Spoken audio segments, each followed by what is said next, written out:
All right, so welcome back. We're going to be talking again about the subject of whether God exists, atheism, Christianity. Which way should we go? What does it matter? This is Eric Slawick, aka the WM Pen Guy, This is Alex Burks. and this is the Pen Guy Podcasts. So if you're wondering who Alex is, in our first installation of this, we kind of introduced everyone. And so let's get rolling.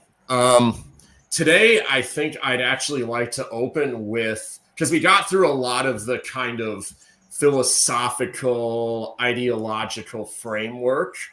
Just if anyone's wondering, Alex, I'm pretty sure that there are more theistic arguments out there, right? There are plenty. We hit 4. I'm sure you could get, not insane numbers, but the credible numbers of theistic arguments. Maybe a dozen you could kind of throw out. Yeah. Okay, so this was just meant to be kind of a sampler.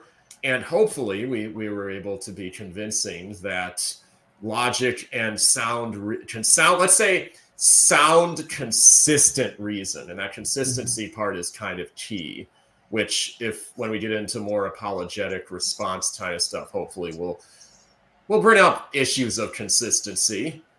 But for today, I'd want to start out at least focusing more on the very practical implications of this, which we already got into that a bit. But I wanted to start out with a verse from Ecclesiastes, which I'm paraphrasing here, but it basically says, meaningless, everything is meaningless. It vexes my soul. It's like chasing after the wind. And that's King Solomon, who was the wisest, wealthiest, and most powerful man who ever lived, proportionately speaking.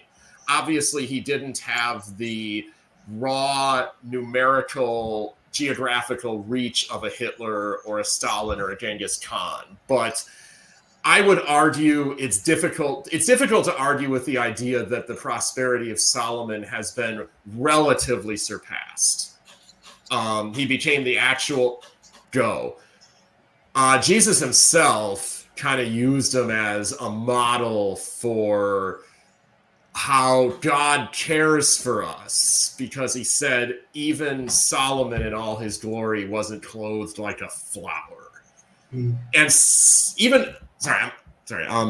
even in spite of all of this, Solomon got to the end of his life and he said that all of this stuff he had, and he kind of, in ancient terms at least, effectively became an atheist. I mean, he became a pagan, but departing from the faith in the true God to paganism is not all that dissimilar in many ways from departing from that faith into atheism. Pagans are more philosophically consistent, but I don't think they have any more ground. I don't think ancient pagans had much more grounds to answer the objections and arguments we were bringing up last time. So that was a big introduction, but what are your initial thoughts, Alex? Well, the funny thing is that Aquinas actually was arguing for theism kind of on an Aristotelian ground. So many of the arguments that Aquinas fine-tuned and baptized into Christianity were arguments that Aristotle had come up with. And Aristotle, living in a pagan age, he rejected the gods as philosophically inconsistent, and he posited the idea of the unmoved mover. So I would say that the belief in God as the unmoved mover, as the prime agent in creation, so on and so forth, all the classic attributes of God, goes back way before Christianity and back into what I would say is natural reason. You can objectively know that God existed, even if you are not blessed, or even if you are not privileged enough to have contact with Christian faith. And I mean, I would say, I don't want this, I have actual Bible commentaries in case anyone wants to listen to them, but this isn't really intended to be that, but we keep hitting relevant scriptural principles where Paul the apostle talks about how the invisible attributes of God are seen in the creation. And the people he had in mind for that were the Greeks and the Romans. And he was making the argument, and I would imagine, given the way he handled it in the Areopagus in the book of Acts, where he came to these philosophers and he argued from their own poets. He quoted their own poets several times, their own philosophy. And he argued, in essence, even you who are completely outside of the covenants of God and the revelation of God, you recognize that in him we live and move and have our being. And I forgot who this was attributed to, but I thought it was Dionysus, maybe.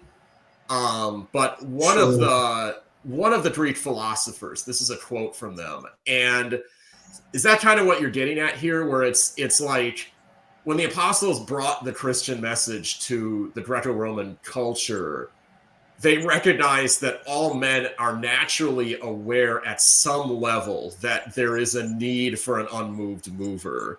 And I think last time we were starting to hint at how modern science will inevitably head in this direction in one way or another. Well, that's exactly what I'm saying. Because atheism is a very modern invention. We see ancient civilizations that are more or less religious than others. But as far as pure archaeology and anthropology are concerned, the very earliest human structures we have are temples. It's the ruins of temples. Stonehenge is a religious site, right? The pyramids. That's a burial. It's a tomb, but it evidences a deep belief in a supernatural reality, that being, the immortality of the soul, or the Ka in ancient Egypt. In Wisconsin, we have burial mounds, right? And so these giant structures in the shapes of animals and birds and men that were theological monuments, even if they didn't think about them as theology, this all evidenced some sort of greater belief, or a belief in a greater being, and a belief in the very least, the survival of the soul after death.